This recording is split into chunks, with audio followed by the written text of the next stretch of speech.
ពុទ្ធភាសិតបានពោលថាអត្តនាហេសតន្តិអ្នក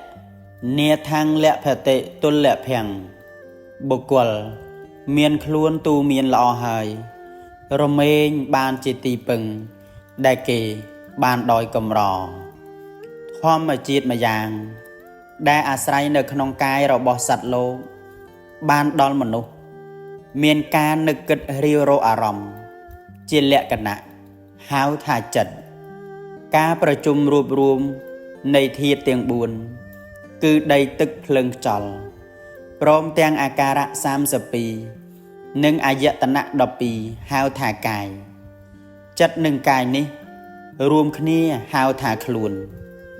ព្រោះជាសភាពអាចទទួលសោយសក់និងទុក្ខបុគ្គលមានខ្លួនដែលបរិបូរដោយសិលគឺការរក្សាកាយវាចាឲ្យមានរបៀបរៀបរយមានសទ្ធាគឺការជឿហេតុផលដោយជឿថាសត្វលោកមានកម្មជាមរតកខ្លួនជាដើមមានចក្ខៈចេតនាលះបង់នៅទ្រព្យសម្បត្តិដើម្បីប្រយោជន៍ដល់សាមណៈព្រាហ្មណ៍និងប្រយោជន៍សាធារណៈព្រមទាំងលះបង់ធัวជាសង្ឃសត្រូវចិត្តគឺលោភៈទោសៈមោហៈជាដើមឲ្យអស់ពីខណ្ឌណាសន្តានឈ្មោះថាបុគ្គលទូមានហើយរីឯទី2ដែលគេបានដោយកម្រនោះគឺត្រូវបានទទួលដោយសេចក្តីសុខចម្រើនដែលជាលទ្ធផលរបស់សិល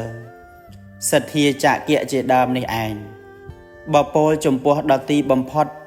តាមគោលបំណងរបស់ព្រះពុទ្ធសាសនាគឺសំដៅយកទីពឹងសំដៅយកទីពឹងដល់ខ្ពង់ពោះគឺព្រះនិព្វានជាគុណជាតិដែលបុគ្គលកបីបានដោយកម្រអាស្រ័យហេតុនេះទើបព្រះពុទ្ធទ្រង់ត្រាស់ថាអត្តនាហិសតន្តិអ្នកនាថាំងលភតិទុលភ័ងបុគ្គលដែលទូមានខ្លួនល្អហើយបាននៅទីពឹងដែលគេបានដោយកម្រ